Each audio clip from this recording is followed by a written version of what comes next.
स्तोत्रं महाफलं यः पठेत् सततं भक्त्या स एव विष्णुवल्लभः मृत्युव्याधि भयं तस्य नास्ति किञ्चित् कलो युगे अपुत्रा लभते पुत्रं त्रिपक्षं श्रवणं यदि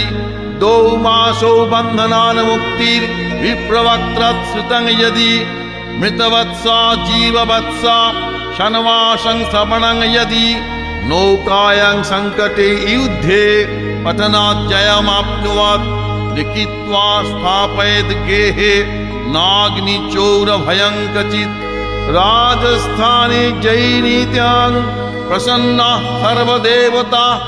ॐ ह्रीं ब्रह्माणि